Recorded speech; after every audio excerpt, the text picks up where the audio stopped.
Start.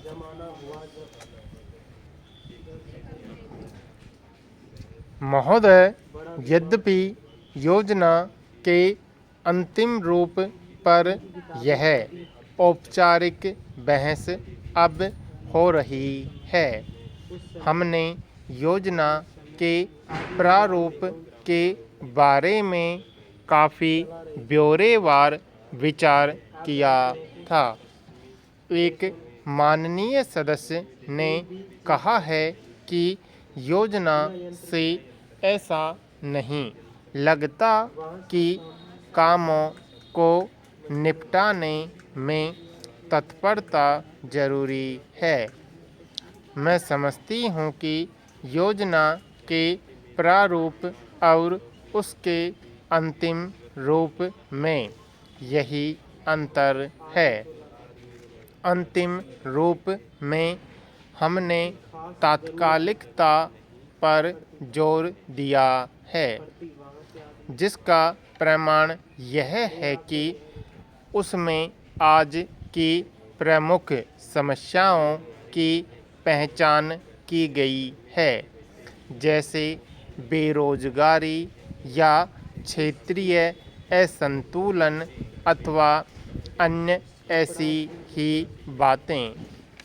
इसमें से कुछ समस्याओं के समाधान में कोई विलंब नहीं होना चाहिए और उन्हें तत्काल दृढ़ निश्चय के साथ हल किया जाना चाहिए।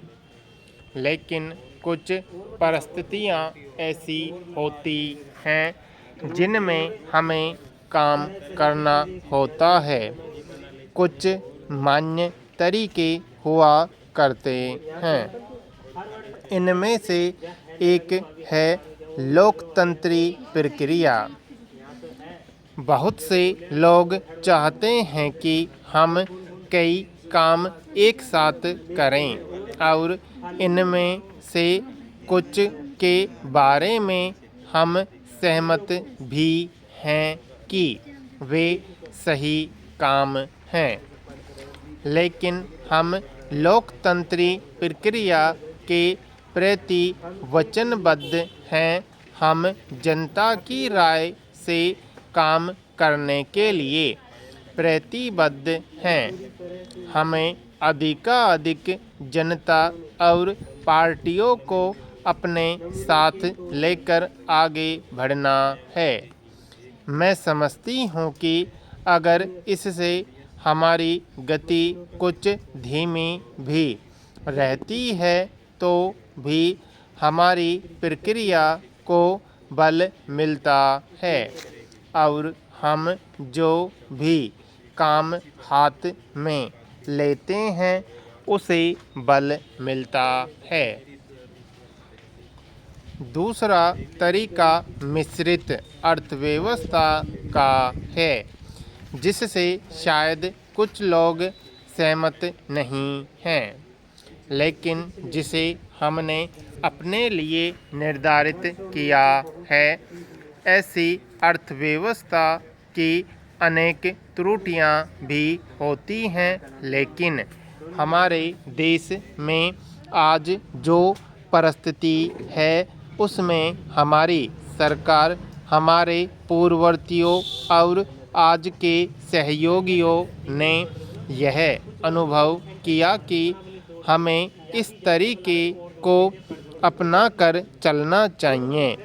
मिश्रित अर्थव्यवस्था का अर्थ मेरी समझ से यह नहीं है कि कुछ समृद्ध परिवारों को इसका लाभ मिलता रहे।